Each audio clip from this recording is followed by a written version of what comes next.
呢條片咧就會講講 DSE 2026年嘅 Paper One A2 嘅第13條啊，咁就係關於 Area and Volumes 嘅題目啦。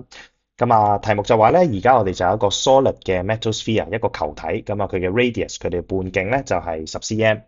咁啊，melt and recast 啦，咁即係將佢溶咗，然之後我哋就 form 咗三個 similar 嘅 solid right circular cylinder，咁啊將佢溶咗變成三個嘅圓柱體，咁啊分別就叫做 X、Y 同埋 Z。咁啊 R1咧就係 X 嘅 radius 啦，咁啊然之後 R2就係 Y 嘅 radius 啦，而 R3咧就係 Z 嘅 radius。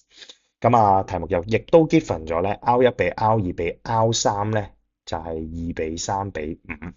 咁啊 Part A 嘅部分咧就叫我哋去揾翻 Y 嘅 volume，咁啊 express in terms of pi。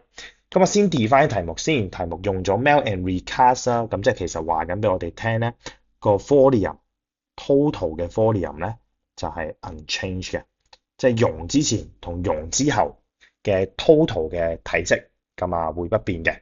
咁啊再加上咧，我哋可以將幅圖咁樣去理解翻先。咁啊，溶完之後，我哋就 form 咗三個嘅 similar 嘅cylinder 啦，柱體啦，分別就係 X、Y 同埋 Z。咁啊，佢哋個 radius 嘅比例咧就係2:3:5啊。咁啊，而呢條題目咧，其實係想我哋用個 ratio 去處理嘅。咁啊，length ratio 嘅3次咧就會係 volume ratio 啊。咁即係代表住佢哋 volume 嘅 ratio 就會係2嘅3次比3嘅3次比5嘅3次啦。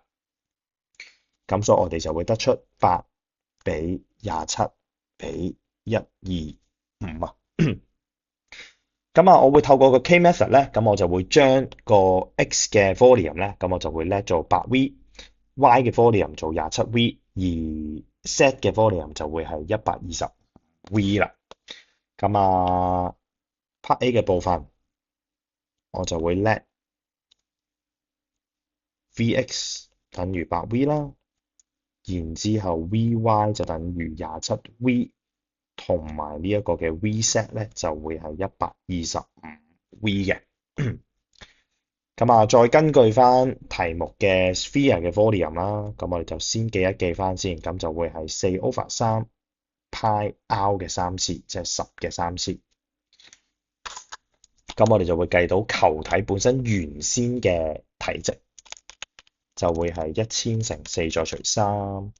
咁啊，以分數表示咧，我哋就會得出係4000/3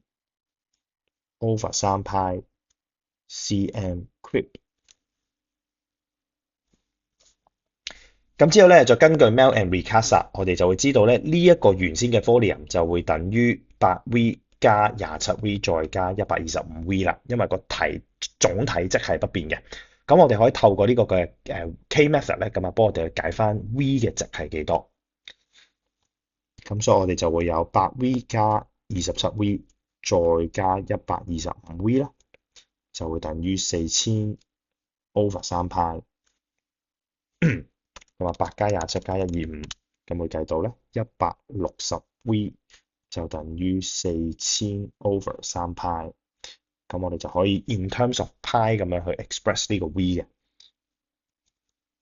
咁啊，4000除3再除160。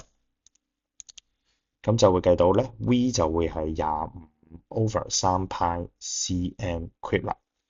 咁啊，再根據翻題目啦，我哋會計到一個 V 嘅值係幾多啦？咁我哋就將佢塞翻落去 Y 嘅 volume 入面，咁我哋就會計到 volume of Y 啦。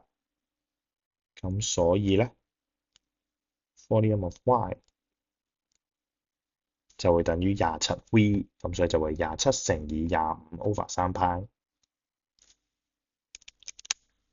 咁就會計到係225 π cm³啦。